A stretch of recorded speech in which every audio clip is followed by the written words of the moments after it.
Bonjour et bienvenue dans les astuces de Tim. Aujourd'hui, je vais vous présenter mes astuces pour bien commencer le modélisme en général, mais plus largement le modélisme ferroviaire. Mes astuces parce que voilà, c'est ma troisième maquette, ça fait beaucoup de temps que j'en fais. Comme vous, j'ai regardé des vidéos sur le modélisme avant de me lancer moi-même sur des vidéos. Donc j'aimerais partager aussi mes astuces, mes impressions sur beaucoup de choses. Puis j'ai de la chance d'avoir du matériel, voilà, et aussi des gens qui m'aident, comme par exemple Clip pour le train miniature, qui sont très gentils. On va tout de suite commencer. Donc si j'arrive, normalement là la vidéo sera séparée sur mes 5 astuces. Donc on commence tout de suite avec l'astuce numéro 1, petit générique.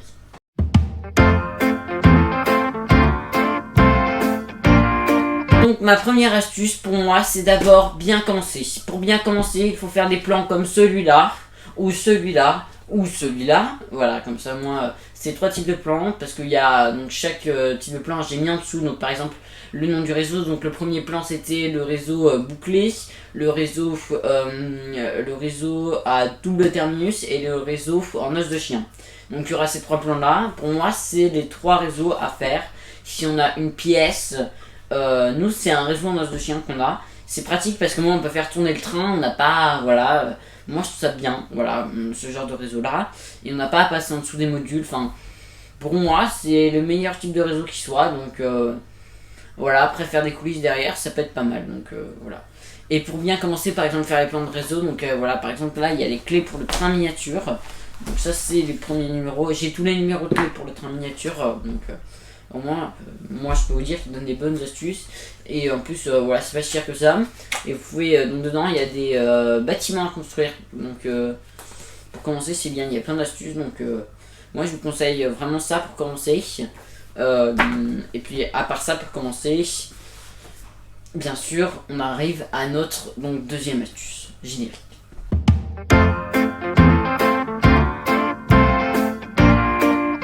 La deuxième astuce pour moi c'est tout justement l'échelle.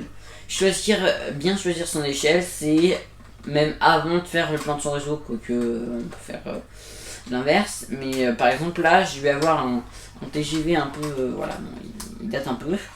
Mon TGV à l'échelle HO, donc l'échelle la plus répandue dans le modélisme ferroviaire. Donc dans tout le modélisme ferroviaire, donc on a l'échelle, d'abord ça commence à l'échelle Z, donc il y a écrit C1 sur quelque chose, je sais plus. Ensuite on va avoir l'échelle, voici un tableau avec toutes les échelles, donc l'échelle Z, N, après on a l'échelle normalement S, HO, enfin après il y en a une autre, après on a l'échelle O, TT, non, TT ça vient avant O, et après on a l'échelle, après on a l'échelle 1. Voilà, donc ça c'est toutes les échelles, il se peut que je me sois trompé mais c'est pas grave. Voilà, donc il y a le tableau et pour moi l'échelle c'est en fonction de la pièce. Par exemple vous n'avez pas à mettre l'échelle haut dans une pièce de 15 mètres carrés, c'est pas possible. L'échelle haut c'est des trains de jardin, si vous avez un pré, hein, clairement, là c'est bien pour les trains de jardin, donc c'est bien si vous avez pas de décor à faire. Moi le HO, je trouve ça bien parce que au moins ça permet de faire quelque chose de assez grand dans une petite distance, mais voilà, faut quand même avoir de la place. L'échelle N, le problème c'est que on va pouvoir faire beaucoup de détails, mais ça va pas prendre de place. Pour les échelles plus petites que ça, ça devient vraiment de la minutie, il faut être passionné de la petite échelle. Donc moi je vous conseille l'échelle N, HO, à la limite TT. TT c'est compliqué de trouver l'échelle TT, mais ça se rapproche de l'échelle HO, c'est juste un peu plus grand. Mais donc moi je trouve que après tout va, après voilà, c'est vraiment en fonction de la taille de votre pièce. On passe à la prochaine astuce.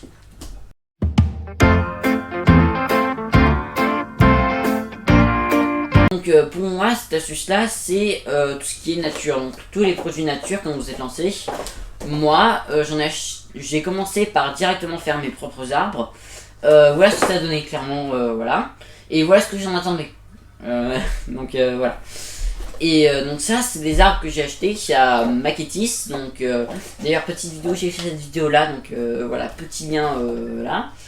Donc c'est 8 € les 3 arbres, ça peut être cher, mais au moins vous avez des beaux arbres et voilà. Après vous avez des arbres encore plus beaux, donc voilà, image Sinor d'ailleurs, c'est des arbres qui coûtent très cher, mais ils sont vraiment beaux. J'avais des pommiers comme ça, crois que c'était 6 euros le pommier, enfin c'est extrêmement cher, mais par contre c'est vraiment de la qualité. Donc après c'est voilà, en fonction de votre budget, le moins cher c'est de faire soi-même, mais le plus beau c'est d'acheter, ça dépend après de l'expérience que vous en avez. Mais là je parle si jamais vous le lancez bien sûr. On passe à la prochaine astuce.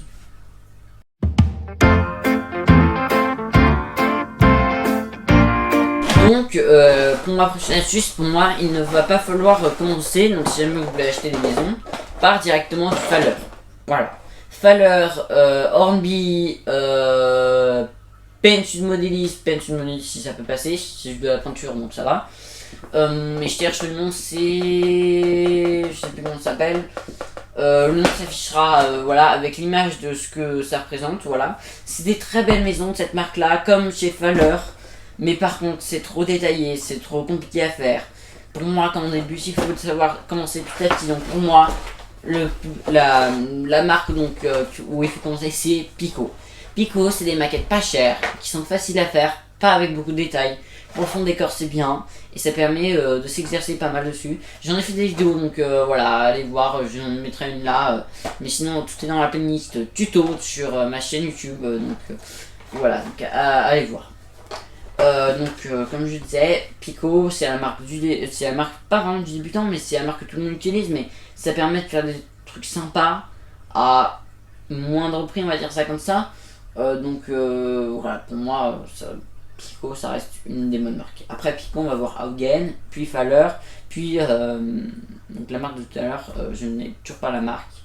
Et puis Alcine Modelis, c'est une marque un peu spéciale parce que c'est du plâtre, donc c'est toute autre chose, c'est juste de la peinture à faire, il n'y a pas d'assemblage. Ça c'est. Voilà, après c'est comme chacun. On passe après à la dernière astuce.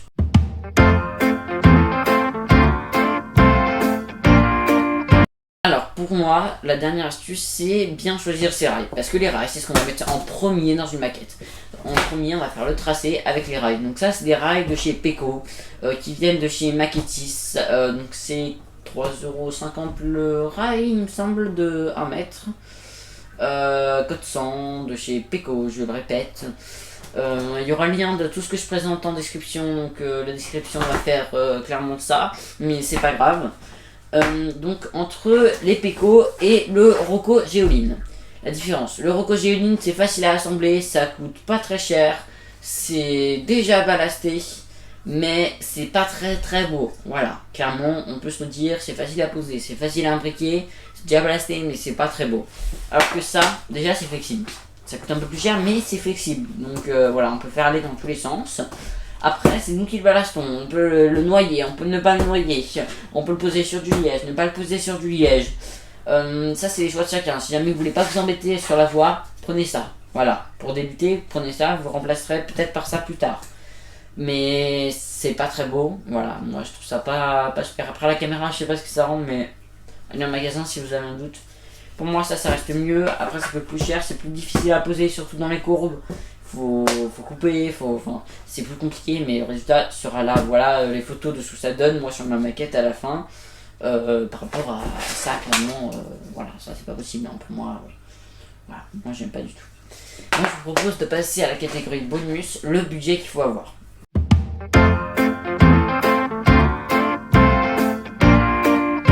Il faut avoir un budget assez conséquent, sachant que il faudrait un coffret départ. D'ailleurs, j'en tiens un du sol. Hop là, je fais un trou dans ça juste pour ça, je vous jure, hein, pas du tout.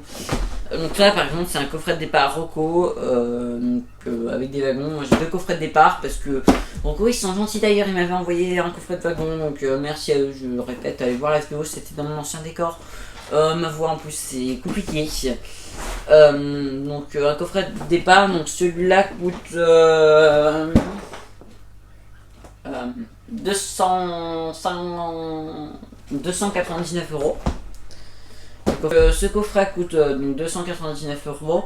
Donc à partir du moment où vous avez fait ça, vous avez la centrale, la multimouse, des rails pour faire un petit circuit, donc un circuit comme ça tout simple, ainsi que des wagons et une locomotive. Mais après bien sûr faudra changer les rails parce que les rails comme ça, vous savez ce que j'en pense.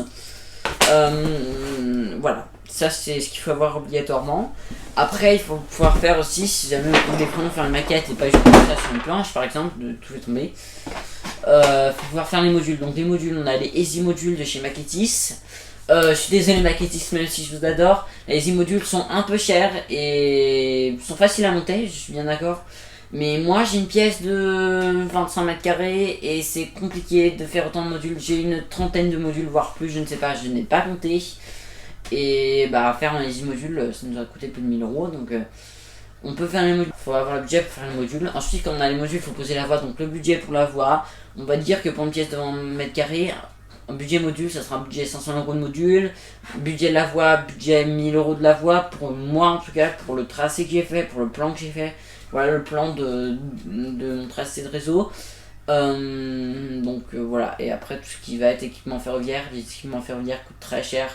Rien qu'une locomotive de TGV comme ça, celle-ci n'est pas motrice, mais j'en ai une motrice pas loin.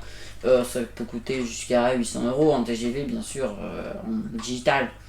Voilà, après il y a la question de digital ou d'analogique. Tiens, je ferai une vidéo sur ça, notamment même. D'ailleurs, si vous voulez une vidéo sur l'analogique ou le digital, n'hésitez pas à me le dire, ça serait bien. Donc, moi je pense que j'arrive à la fin de mes conseils, que j'ai à peu près tout dit sur comment commencer, le budget, voilà, donc j'espère que ça vous a plu.